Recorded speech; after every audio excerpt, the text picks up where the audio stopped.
Good morning, Johnny. How are you today? Hope you're doing well. It's morning shave time.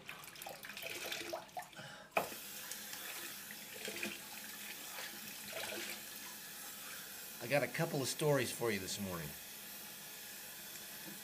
When I was in junior high school, I had a lead role in a play that we were doing. And this was a competitive thing, so like each group would put together a play, and then they were judged. And this was actually like the second round.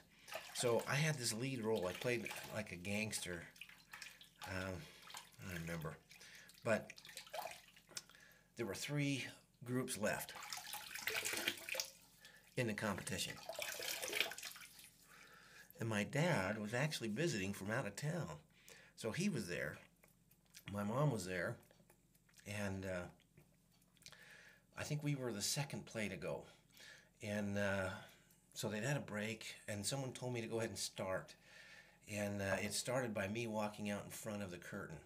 And I would pace a little bit.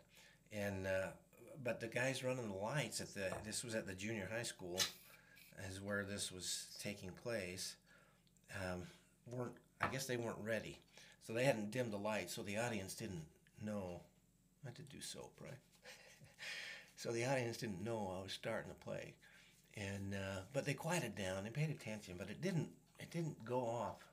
It didn't go off like I wanted it to. Frankly, I was disappointed. And then one of the guys that wasn't that good he wasn't consistent in practice when we had our play practice.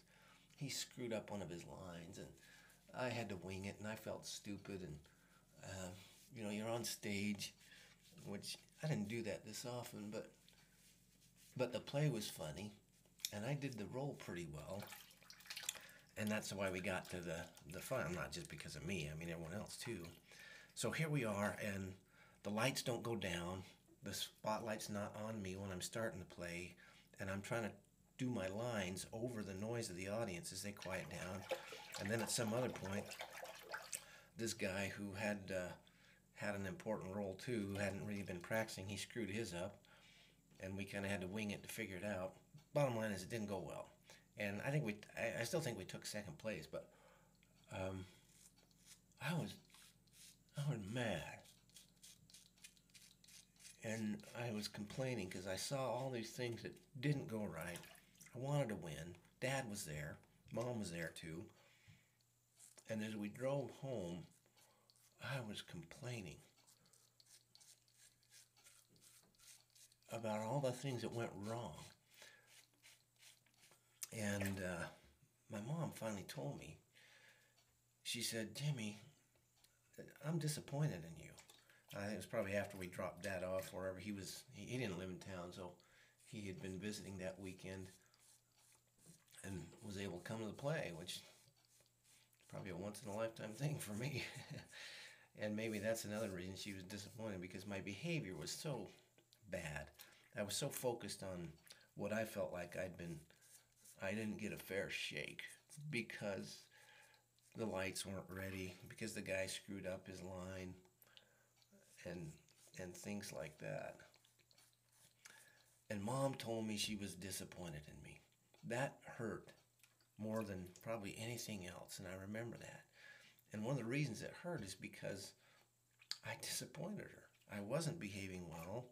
She was embarrassed probably about my behavior in front of my dad, and it wasn't like me to behave like that. But I didn't feel good about myself after that. I was worried about what everyone else thought about me, and it didn't look good. And so I had been victimized. It was everybody else's screw-ups that made me look bad. And that's when Mom just said, "You know what, I am disappointed in your behavior." And that hit me. Mom didn't tell me that very often. Mom was always very complimentary of me, because generally I think I was a pretty good kid. But there was another time. So that was one. I didn't feel good about myself as a result of that because I had disappointed my mom because my behavior was not very good.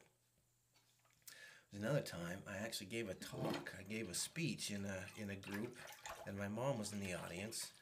And I had asked her after how I had done, and she told me that she thought I did really well. And as a result, I felt pretty good about myself. And one of the reasons I felt good about myself was because I knew mom wouldn't tell me I had done well if she thought I had screwed up. She would have told me the truth.